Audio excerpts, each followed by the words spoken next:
এইভাবে একবার কাবাব তৈরি করলে সবাই আপনার প্রশংসা করবে যে চিকেন কাবাব খেতে এত মজা হয়। আর যেটা তৈরি করে কিন্তু আপনি সংরক্ষণ করতে পারবেন ডিপ ফ্রিজে কয়েক মাস পর্যন্ত।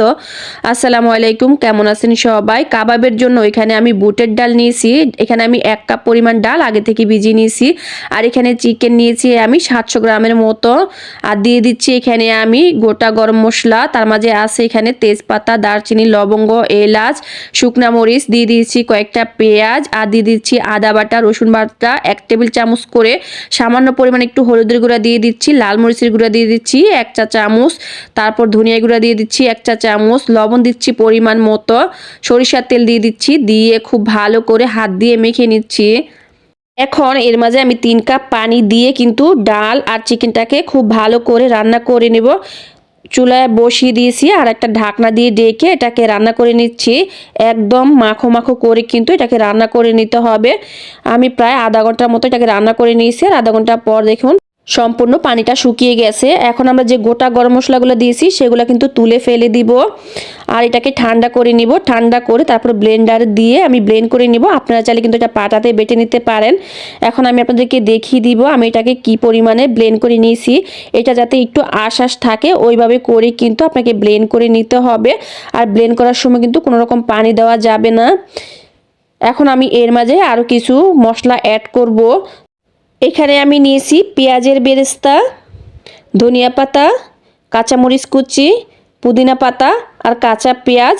এখন সব কিছু একসাথে দিয়ে দিচ্ছি। ঝালটা অবশ্যই আপনারা আপনাদের পছন্দ অনুযায়ী বাড়িয়ে কমিয়ে দিয়ে নেবেন। এখন আমি এর মাঝে দিয়ে দিব একটা ডিম। ডিমটা আমি একটু ফেটিয়ে দিচ্ছি। আর চিকেন আর ডালের পেস্টটা যদি বেশি পাতলা হয়ে যায় তাহলে আপনারা এখানে পাউরুটির গুঁড়া বা টোস্ট বিস্কুটের গুঁড়া ব্যবহার করতে পারেন। আর ডিমের পরিমাণটা অবশ্যই বুঝে শুনে দিতে হবে, অল্প অল্প করে তারপর ডিমটা দিবেন। এখানে যেহেতু আমি একটা ডিম দিয়েছি তাই আমি ডিমটা একেবারে দিয়ে দিয়েছি, কারণ আমার একটা ডিম এখানে লাগবেই। সব কিছু এখন আমি একসাথে খুব ভালো করে মেখে নিব। আমার এখানে কিন্তু টোস্ট বিস্কুটের গুঁড়া বা পাউরুটি কোনোটাই লাগেনি, একদম ঠিকঠাক হয়ে গেছে। এই তো এখন খুব ভালো করে মেখে নিয়েছি। এখন আমি হাতটা ক্লিন করে একটু তেল মেখে তারপরে কিন্তু কাবাবের শেপটা দিয়ে নিব। আজকের এই কাবাবটা আমি তৈরি করে ডিপ ফ্রিজে সংরক্ষণ করব, তার জন্য একটু বেশি করে কিন্তু তৈরি করে নিচ্ছি। এই একই পদ্ধতিতে আপনারা চাইলে কিন্তু গরুর মাংস, খাসির মাংস যে কোনো কাবাব তৈরি করে নিতে পারেন। এই তো দেখুন এখানে কিন্তু আমি একটা কাবাব খুব সুন্দরভাবে তৈরি করে নিয়েছি। কাবাব তৈরি করার সময় একটা জিনিস লক্ষ্য রাখতে হবে, কাবাবের গায়ে যাতে কোনো রকম ফাটল না থাকে। আজকের এই কাবাবগুলো তৈরি করে আমি ডিপ ফ্রিজে সংরক্ষণ করব। আর এখানে আমি বেশ অনেকগুলো কাবাবই তৈরি করে নিয়েছি। এইভাবেই করি, সবগুলো কাবাব তৈরি করে নিয়েছি। আর এই কাবাবগুলো আমি ডিপ ফ্রিজেও সংরক্ষণ করব। তো বন্ধুরা, আজকের রেসিপিটা ভালো লাগলে লাইক, কমেন্ট, শেয়ার করতে একদম ভুলবেন না। সবাই ভালো থাকবেন, নিরাপদে থাকবেন আর ভালোবাসা দিয়ে আমার পাশে থাকবেন। আল্লাহ হাফেজ।